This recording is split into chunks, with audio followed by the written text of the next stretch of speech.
Welcome to the channel. Today we're going to look at the 2024 Polaris Snowmobile Brochure. You might not have known this, but on the Polaris website, if you go to Discover, you can click on Catalogs and you can see their accessories catalog, which has apparel and bags and other add-ons. But you can also look at their Polaris Snowmobile Brochure, which has a lot of information that they don't post on their YouTube videos or any of their other marketing. One of my favorite things to do is flip right to the back and read all the specs, like their dry weights. So let's flip through. We're going to focus on the mountain, but we're going to check out some of the other things that I found kind of interesting. So it's a 2-page spread here. So we start off with the trail segment, then we get into mountain, crossover, sport utility, and wide track. Here's the 2024 snowmobile lineup. Choices for every rider. A little bit of the technology that they're including. So the 7S display, the Nightblade headlight, smart warmers, which are on their trail sleds, not the mountain sleds. I love the 7S display with the group ride and the buddy tracking. Here we got some engine choices. Of course, we have the 9R, the Boost, a little bit of info on the Patriot 850 and 650, 4-stroke ProStar S4, the good old Liberty 550. My mom had a 1999 Trail RMK with the 550 fan-cooled engine, and I love that sled. You'll notice my voice is a little rough, stuffed up. Currently at home on the couch with COVID. Perfect opportunity to make a couple videos though. So here's the trail segment. Man, I'd love to get on one of these Indy XCs or XCRs just to compare it to my Chaos. These things look like they're super awesome, flat cornering, different style skid, whereas our mountain sleds, they are quite the handful on the trail. Get it off trail and it's awesome though, lightweight, super playful. A bit more information on the Matrix platform. A little bit on their 4-stroke S4 ProStar. I'm liking this orange color. Like my sled has some orange on it, but that looks good. Here's the VR1. Here's the XCR. Cross-country racer. It's awesome. I love the photos in this. I wonder who that is. Look at the XC, the old 650. Look at that skid.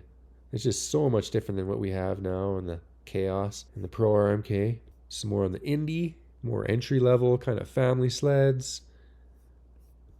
It's the Indy Sport. The 550 fan cooled, same with the Evo. Tons of trail stuff. Here's some accessories. They got a separate catalog for the accessories. Okay, mountains, here we go. The world's best purpose-built mountain sleds. Digging the Klim Climb. We call it the Klim Climb. Loving that 9R color. Check out my other video that I posted. Went through, did a build. This is exactly the sled that I would order. The price was a little bit shocking though, as you'll see. There's some standard features on the Matrix RMK. Like in this, the reversible scratchers.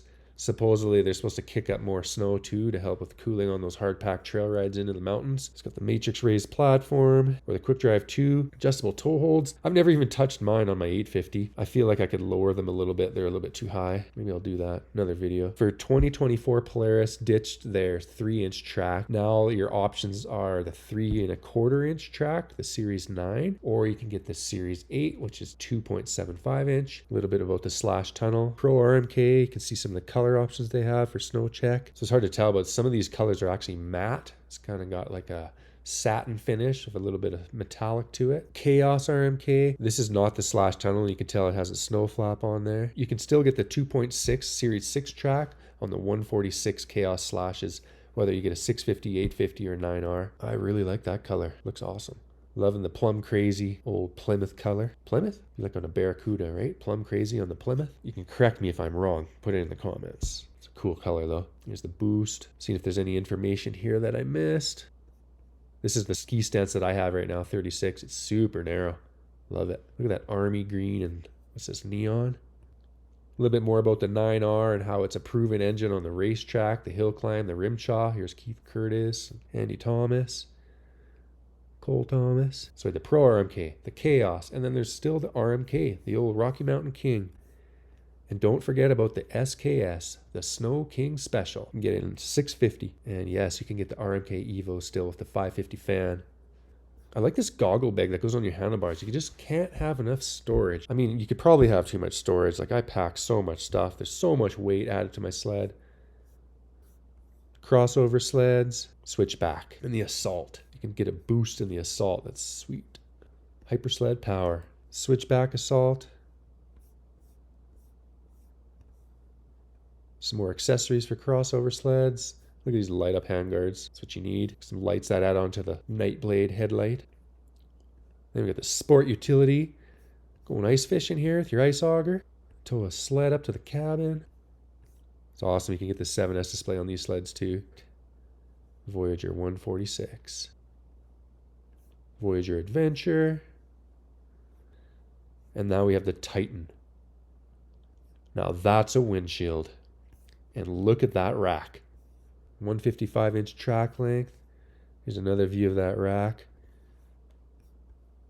I find this really interesting. I'm always just looking at the mountain lineup for the most part, but when you look at these utility lineups and trail sleds, there's just all these other technologies. Look at this. Alpha transmission provides up to 1,200 pounds of towing. If you did that on our sleds, you'd be burning your belt up. Now this is my favorite part. It's just the specs. So you go down the side here, you can see the size of the fuel tank, the estimated dry weight. You can see what primary clutch and secondary clutch they have, suspension, what displays you can get. So we're going to zoom in onto the RMKs here. So one of the questions on a recent video I posted was whether or not Polaris would keep the P22 clutch on the 9R. So in the specs area of the brochure, we can see that the 650 and 850s have that P85 primary with the team secondary. The 9R still has the P22, and so does the Boost. There's no more 3-inch track here. We have the Series 8, which is the 275, and then they got the Series 9, which is that 3¼ inch paddle. Just do a little comparison with the weights. Here's the 850 Chaos / 165. Comes in at 430.5 pounds dry. And then if you go over to the same track length in a 9R,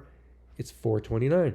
So that's 1.5 pounds lighter, which comes from that lighter weight crank and some other things they did on that 9R engine. Let's see what the Boost weighs in a 165. 453.5, about 24 pounds heavier. Okay, the last page. Look at this, the 650 Voyager 146 and the ProStar S4. 592 pounds dry. But wait, let's look at the ProStar S4 Titan Adventure.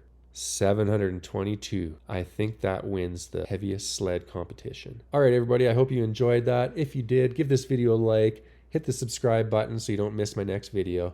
Talk to you later.